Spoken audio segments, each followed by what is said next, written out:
सत साहिब जी बोलो, सतगुरुदेव की जय। आज का टॉपिक गुरु बनाना क्यों जरूरी है और गुरु बनाने से क्या लाभ होता है। तो राम कृष्ण से कौन बड़ा और तिन्हों ने गुरु कीन और तीन लोग के वे धनी और गुरु आगे अधीन। गुरु बनाना बहुत ज़रूरी है। गुरु बनाने से हमें अच्छी बातें सीखने को मिलती है और हम बुराई नहीं करते हैं। आजकल आप देख सकते हैं ज़्यादातर युवा पीढ़ी नशे में ही है।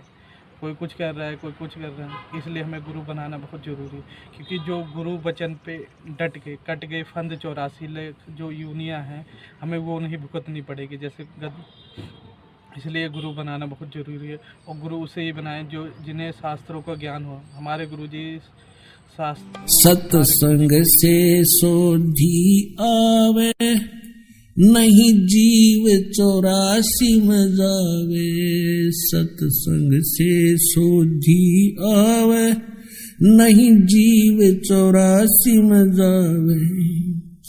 अब मेटो द्वेष और राग हो राग, या उम्र बतेरी जाली। अब मेटो द्वेष और राग हो राग, या उम्र बतेरी जाली। और एक सुखदेव नाम के ऋषि थे। माँ के गर्भ से बैटरी चार्ज थी उसकी पिछले जन्मों की। बाहर आती आकाश में उड़ के चला गया था। पिता माता के मुख भी नहीं देखा था और गुरु धारण नहीं कर रखा था उसने। भगवान विष्णु ने उसको अपने लोक से वापस कर दिया था कि तू निग्रह है, गुरु नहीं है तेरा, गुरु बना। भगवान विष्णु ने कहा था सुखदेव ऋषि को कि राजा जनक को गुरु बनाओ। अब वो बाल ब्रह्मचारी राजा जनक गृहस्थी सुखदेव ऋषि के सामने एक समस्या उत्पन्न होगी थी कि भी मैं तो बाल ब्रह्मचारी और त्यागी और वैरागी सन्यासी एक गृहस्थी को कैसे प्रणाम करूंगा।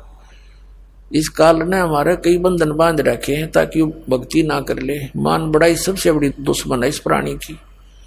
कबीर साहब कहते हैं राज तजना सहज है, सहज त्रिया का ने, और मान बड़ाई ईर्षा दुर्लभ तजना ये। अरे इनके तजे बिना भगवान नहीं मिल सकता।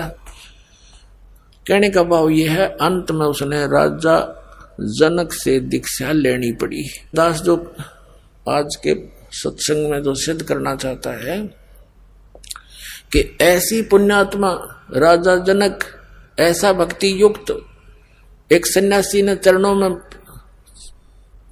माथा टेका और शिष्य बनना पड़ा। और फिर वो क्या हुआ, कैसे चलता है ये काल हमारे को। जब पुण्यों से युक्त राजा जनक शरीर छोड़कर विमान में बैठकर जा रहा था, रास्ते में एक नरक था। उस नरक के अंदर 12 करोड़ आत्माएं उसमें अपना दुख भोग रही थी। हाहाकार मचा था। अब संत साधु दयालु होते हैं।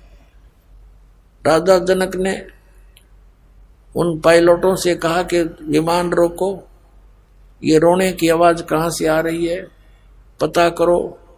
तो उन्होंने बताया कि जी यहाँ एक नरक है, इस नरक में अपने पापों का भोग भोग रही हैं सभी आत्माएं। तो राजा जनक ने कहा कि इनको छोड़ दो, इनका दुख मेरे से देखा नहीं जाता। तो पार्षदों ने जो साथ आए हुए थे भगवान के दूत, उन्होंने कहा कि नहीं राजा, यहाँ आपका हुक्म नहीं चलता, यहाँ तो धर्मराज के आदेश से सब कुछ होता है। तो उन्होंने कहा कि धर्मराज से मेरी बात कराओ,